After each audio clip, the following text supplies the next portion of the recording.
Hi, and welcome to the English 3 Segment 1 Video Exam Review.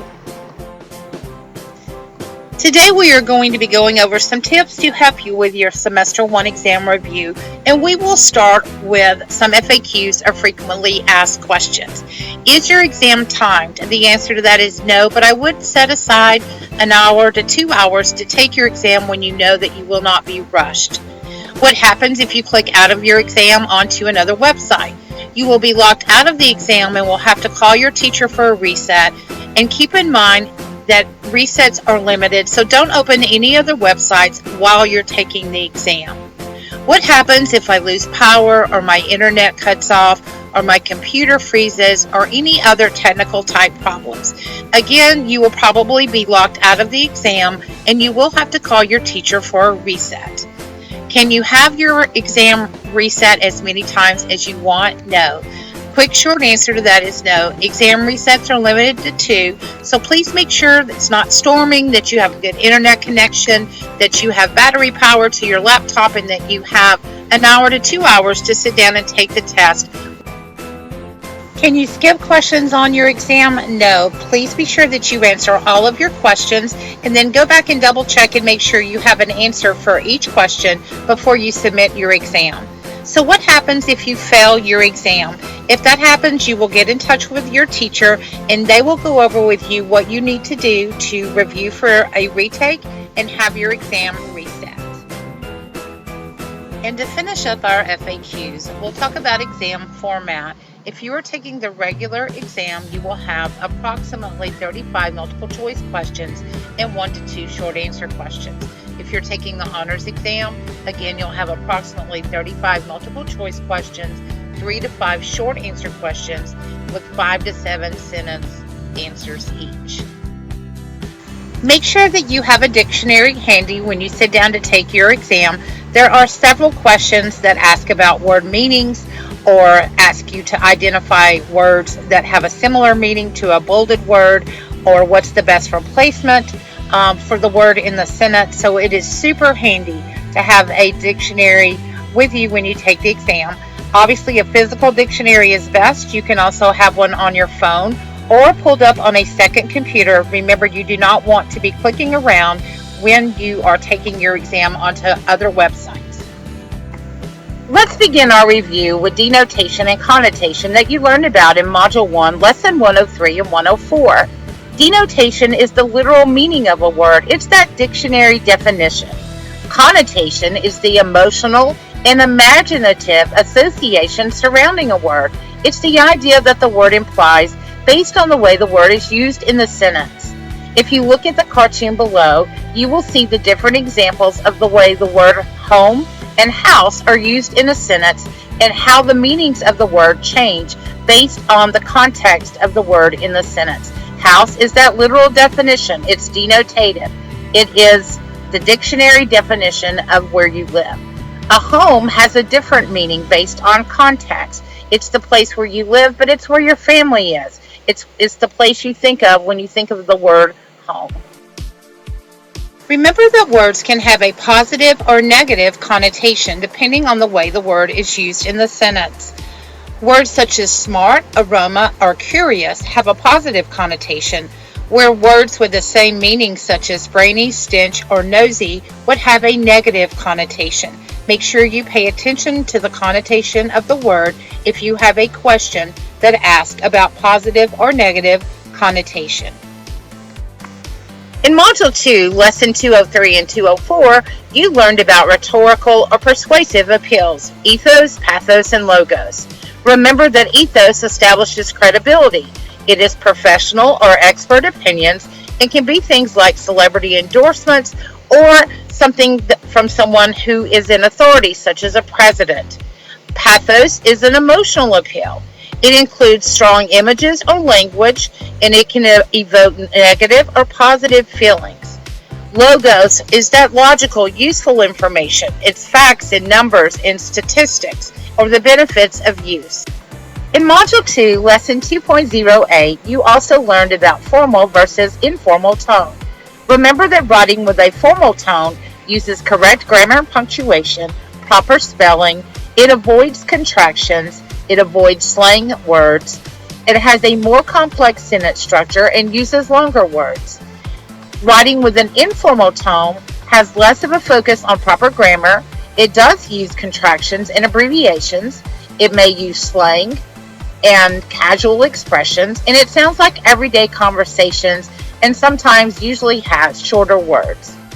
You also learned about tone and mood in Lesson 2.08. Remember that tone is the author's word choice that shows the author's attitude toward the subject. Mood is the way you feel when you are reading the author's work. Remember that tone is the author's attitude and mood is the way you feel. A good way to remember this is tone equals them and mood equals me, meaning you, the reader.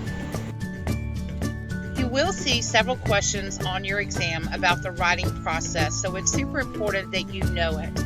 I would recommend taking a picture of this part of the video or going to the study guide on the home page of the course and downloading that study guide. It has the steps to the writing process in it. You will have several questions that ask you at what point in the writing process do you do different things, so it's super handy to have this available when you take your exam. In Module 3, Lesson 301, you learned about inferences and the difference between an observation and an inference. An observation is something that you can see happening. An inference is what you figure out based on the information that you are given. It is usually implied and not directly stated. Pause the video to read over these examples and take a look at the inferences made from the text available. This will be similar to the kinds of questions you will see on your exam, so make sure you understand what an inference is and how you make one when you are reading. Understanding themes is another important topic you will see on your exam. Remember that a theme is the central message of a literary work. It is not the same thing as a subject. A subject is usually a 1 or 2 word summary of what the story is about. A theme is more of a statement. Take a look at the example theme statements that are given. Love can overcome any obstacle. Life can often punish people for their mistakes. Revenge is never as satisfying as one thinks it will be. Those are theme statements. The theme is the idea the author wishes to convey about his subject. The other important thing you need to know is the author's purpose. Why is the author writing this particular article or piece of work? Is he writing to inform? Or is she writing to persuade? Or is either he or she writing to entertain? Make sure you know the difference between theme and purpose. In Module 3, Lesson 3.03, you learned about story elements, those elements that an author uses to make their story interesting. These include things like setting, characterization, irony, sarcasm, and resolution. Make sure to pause the video here, jot down these terms, and make sure you know them and how to use them for your semester exam. On your exam, you will also see these types of questions that ask you about word meaning, or they might ask you what a word in a sentence suggests. Make sure that you use your dictionary to look up the meanings of any words in the answer section that you do not understand, and also make sure that you are looking up the words for correct usage, as shown in example number 3. Take a moment to pause the video here, choose the best answer for each question, and then we'll check on the next slide to see if you're right. Did you get the right answers for each one of these? As you can see, for number 1, your answer should be C. For number 2, your answer should be D. And for number 3, your answer should be C. Again, this really shows how important it is to have a dictionary handy when you take your exam. If you missed the questions because you guessed, make sure that you are really using that dictionary on your exam so that you get all the points possible. About 60 to 70% of your Semester 1 exam is based on reading comprehension questions. You'll be asked to read excerpts from poetry, from novels, from short stories, from articles, and then answer questions based on what you read. Usually the question will direct you back to a specific passage in the text or a specific sentence. Make sure you read the passage carefully, then read your question very carefully and go back to the passage or sentence or portion of the text that the question directs you to and reread to look for your answer. You need to think of your reading questions as an open book exam. The answer is there. You need to find it, choose your answer, and then double check that you're right before you submit your reading question answers. Also, remember that some of your questions may be 2 to 3 part multiple choice questions based on the reading. Take each question one section at a time, find the answer, and then move on to the next question.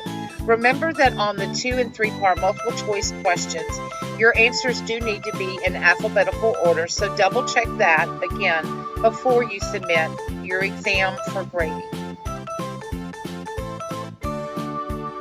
You will also see on your exam 1 or 2 essay questions that ask that you provide textual support. Textual support means that you are actually providing lines from the text or a summary of what is in the text that support your answer. Take a moment to pause this video, read the excerpt from War of the Worlds by H.G. Wells, and then think about the question to the right.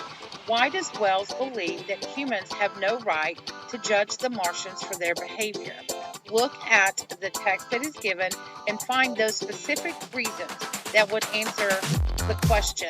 Why does Wells believe that humans have no right to judge the Martians? Pause the video, take the time to find the support in the text, and then we'll look at the answer in the next one. Did you find that textual support that you need to answer the question? Why does Wells believe that humans have no right to judge the Martians for their behavior? He says in the text that we have destroyed our own species, that the bison and the dodo have vanished, and that European immigrants wiped out the Tasmanians in a period of over 50 years. So when you are answering these short answer essay questions, you would need to include those kinds of details in your answer to earn a top score. The example given of a top scoring answer for this question says, Wells gives examples of how humans have destroyed animals and inferior races as proof that humans had no right to judge the Martians. He writes that humans have destroyed the bison and the dodo bird, as well as the Tasmanians that were wiped out by Europeans over a 50-year period. Make sure that your answers look like that when you complete your short answer questions, and be sure to always provide that textual support or lines from the text that really support your writing and give you a solid foundation for your answer. Now that you've watched this video, what do you do next? Well, some quick exam review tips. You can watch the video again and pause to review difficult concepts. Review your notes from the course, because I know you have notes. Review your DBA feedback for tips in your email or your gradebook. Go to the help section on the home page of the course and print out the study guide. The steps to the writing process are also in that study guide, so it's very handy. And if you have not done your collaboration yet, attend a Segment 1 review from the live lesson calendar on the home page, or if you've already done your collaboration and want a quick refresher, check the calendar for the next live lesson Segment 1 review. Good luck on your exam, and once you have all of this done, get in touch with your teacher and let them know you are ready to take your exam.